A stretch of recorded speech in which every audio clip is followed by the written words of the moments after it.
یہ جو بات پیش کرنے جا رہا ہوں نہ کوئی اختلاف ہے، حقائق پیش کرنا ہمارا حق ہے اس ممبر پہ بیٹھ کر۔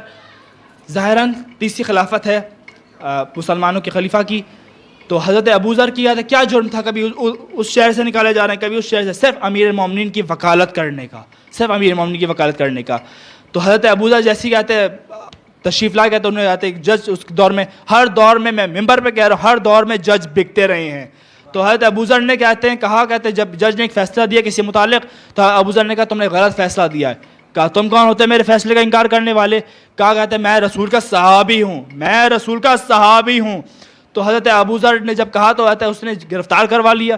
پرانی عادت ہے، آج حق بولو گرفتار کروا لیتے ہیں، FIR کٹوا دیتے ہیں۔ تو حضرت ابوذر نے کہتے ہیں گرفتار کر کے تیسرے خلیفہ کے پاس لائے، حاکم تخت پہ ہیں صاحب۔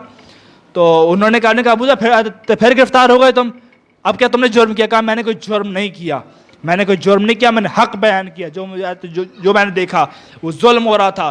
تو حضرت ابوذر نے کہا حاکم نے کہا ابوذر کہتے ہیں تم نے کیا کیا ہے؟ کہا میں نے نہیں کیا۔ کہ اس جج سے پوچھا جاتا ہے جس کو تم نے اپنا قاضی قضا بنایا تھا، تو اس جج نے کہا اس نے میرے فیصلے کا انکار کیا ابوذر نے۔ تو نے کہا ابوذر تمہاری اتنی ہمت، کہتا ہے تم نے میرے جج کے فیصلے کا انکار کیا، تخت پہ بھی تخت پہ بھی صحابی ہے، سامنے بھی صحابی ہے، یہ آج تک یہ سن میں نہیں آتا کہ قاتل بھی صحابی مظلوم بھی صحابی، آج تک یہ سن میں نہیں آیا ہمیں یہ بات ایک چیز پکڑی جائے۔ تو حضرت ابوذر نے جب کہا تو حضرت ابوذر نے فرمایا کہ سرکار دو جہاں نے فرمایا تھا، پوری ذمہ داری کے ساتھ کہنے لگا ہوں، حضرت ابوذر نے فرمایا کہ سرکار دو جہاں نے فرمایا تھا، اے ابوذر میرے بعد اگر تم بنو امیہ کو میرے تخت ممبر پہ دیکھو تو میرے دین پہ فاتحہ پڑھ دینا، میرے دین پہ فاتحہ پڑھ دینا۔ کہ آج میں وہی دیکھ رہا ہوں، تیرا تعلق بھی اسی سے ہے، تیرا تعلق بھی اسی سے ہے۔ تو حضرت ابوذر نے تو حاکم نے کہا ابوذر تم نے بہت بڑی بات کہہ دی ہے، اگر تم نے ثابت نہ کر سکے میں تمہیں 80 کوڑے خود لگاؤں گا۔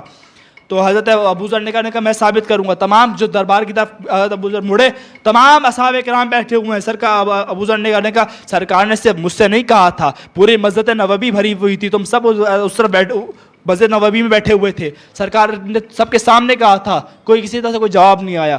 حضرت ابوذر نے کہا تمہاری خاموشی لوگوں کی طرف دیکھے، تمہاری خاموشی بتا رہی ہے کہ تم نے سب کے اس بات کے گواہ ہو، مگر تم بول نہیں رہے۔ حضرت ابوذر نے حاکم کی طرف دیکھا، حاکم سے کہا مجھے کچھ دیر کی مجھے مہلت دی جائے تاکہ میں اپنا گواہ پیش کروں۔ حضرت ابوذر آ گئے مولا کائنات کے دروازے پر، دستک دی، مولا باہر آئے، مولا نے گلے لگایا، ماتھے پیار کیا ابوذر کو۔ کہا مولا اگر زحمت نہ فرمائے تو کچھ دیر کے لیے دربار چلیں۔ کہا ابوذر چلو۔ تو مولا جب آئے تشریف لائے تو آتے مولا کے جب آتے ہوئے دیکھا حاکم نے کہا تو مولا نے فرمایا حاکم کو دیکھ کے انہوں نے کہا ابوذر نے جو کہا ہے سچ کہا ہے۔ کہا یا علی آپ نے انصاف نہیں کیا، اور نبی مکرم نے نہیں فرمایا، کہتے ایک کی بات نہ سنو، پہلے دونوں کی بات سنو پھر فیصلہ کرو، آپ نے ابوذر کی بات سن کے آپ نے فیصلہ کر دیا۔ مولا فرماتے ہیں میں نے نہ ابوذر کی سنی نہ تمہاری سنی ہے، میں نے وہی سنا ہے جو نبی مکرم نے فرمایا ہے۔ نبی نے فرمایا ہے کہتے زمین و آسمان میں ابوذر سے زیادہ سچا کوئی نہیں ہے، حضرت ابوذر سے زیادہ کچھ سچا کوئی نہیں ہے۔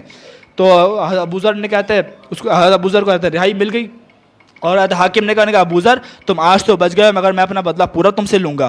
تو حضرت ابوذر کو کہتے ہیں جب پہلی دنیا میں سب سے پہلے جو کرفیو جہاں لگا ہے وہ مدینہ منورہ میں لگا تھا، تو حاکم وقت نے تیسرے خلیفہ نے اس پہ کرفیو لگایا کہ آج ایک شخص کو ملک بدر کر رہے ہیں، تو ساری فوج کہہ دیا گیا تھا کہ کوئی بندہ باہر نہ نکلے کیونکہ ہم ایک کو ملک بدر کریں گے۔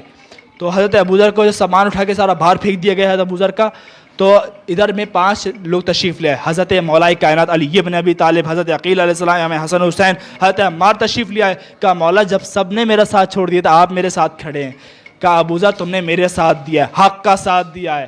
ابوذر تمہاری اب مشکلات ختم ہونے والی ہیں، نبی مکرم تمہارے انتظار میں ہیں۔